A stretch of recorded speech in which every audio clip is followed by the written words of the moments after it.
So you guys, I've got this beautiful Italian basil right here in a little pot, and I actually just picked this up at my local Kroger store. I'm going to show you a picture of it when it was in the store, and pay attention to the little sign that's there on the left, and it says it was grown 12 miles from that store's location.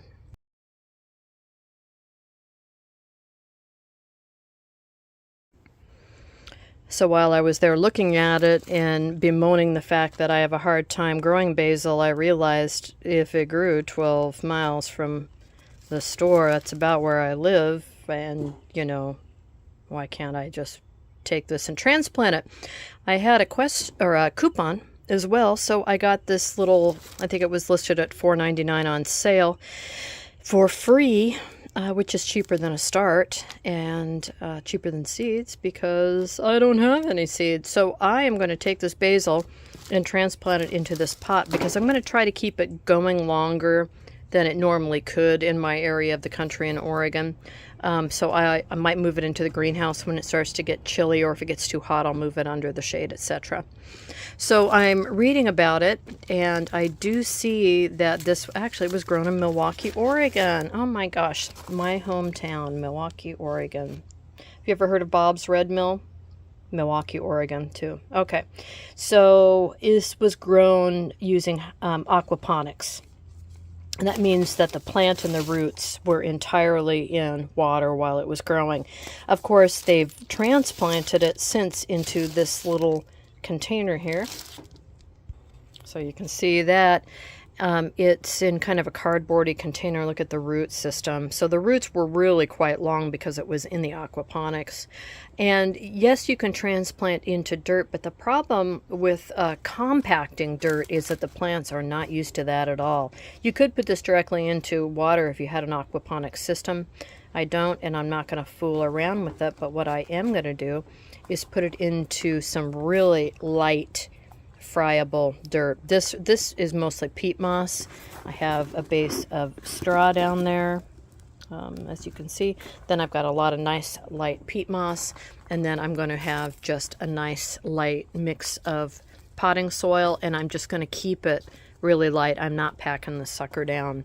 So I'm going to go ahead and transplant it here, and I didn't realize there's going to be so many plants. So I'm going to pull this out, and I'm going to see if it naturally falls apart. If it does, I might end up planting a couple pots, but I'm not going to rush it in any way. If it wants to stick together, I'll leave it together. All right, I could just leave this in the cardboard. A lot of people do that, and they plant it because somebody told them it's going to rot, and eventually it will. But in my experience, it does not rot nearly as fast as the roots want to grow. So see this? They're growing right into the cardboard. They're trying to grow through it, but it's stopping. That's why it's all getting doubled back. It's stopping it from growing out, and I just don't think it's good for the plant. You do you, but the plant wants to go. It wants to go and grow. So let us let it do what it wants. Some people may also trim the roots. That is not something I'm an expert in doing. I transplant a lot, but I do not know anything about hydroponics. So if you do, comment away. Should I have trimmed these roots? I'm just slowly picking it apart, but I don't want to be too aggressive, right? So there were some holes in the bottom for drainage, and it's just grown right through them. Cardboard, I don't know about it. Just don't know about it. And see, already I'm lots of roots here though, so I'm not going to worry about little beaties, little babies, but all right. You know what I'm going to do just for fun is take some of these and just plant them someplace else and see what happens. Okay, I'm going to keep this together. I could tear it again, like I said, but I'm just going to be gentle. Gentle, gentle, gentle. So I got a big deep hole buried in here. Just going to put this up a little bit, so I'm not going to rest it on those roots. I'm going to try to keep it up a bit. just seeded in there. And I'm going to come in with more peat moss, wet peat moss, all around the sides. Keep it nice and light.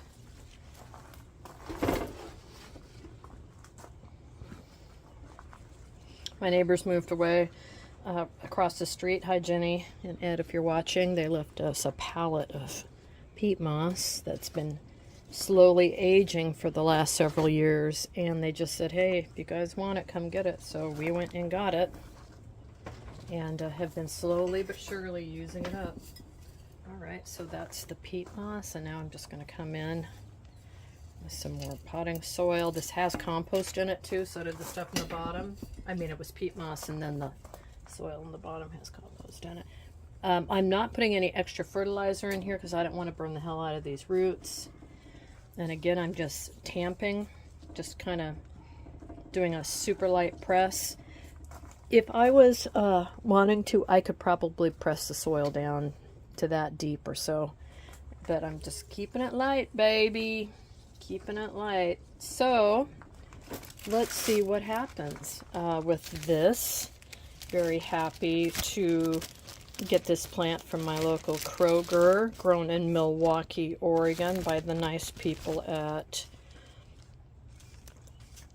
Live Local Organic Farms. Live Local Organic Farms, thank you very much for growing some Italian basil, which we'll now transplant. And yeah, so certified organic.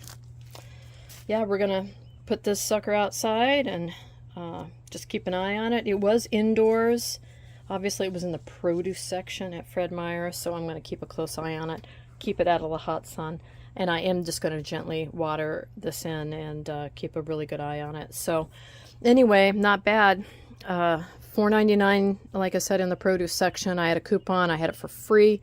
Got it for free, and I had a store coupon, not a this particular plant coupon. So I thought, why not use this instead of a start? And we'll see how it goes. And you know, it's an organic start, even for $5 for an organic start. And they have different kinds of basil and some mint and a couple other things. So those things I can grow, though. It's the basil I have a problem with. Anyway, there you go. So we'll keep an eye on it. Let me know if you have any questions. Thanks for watching. Bye.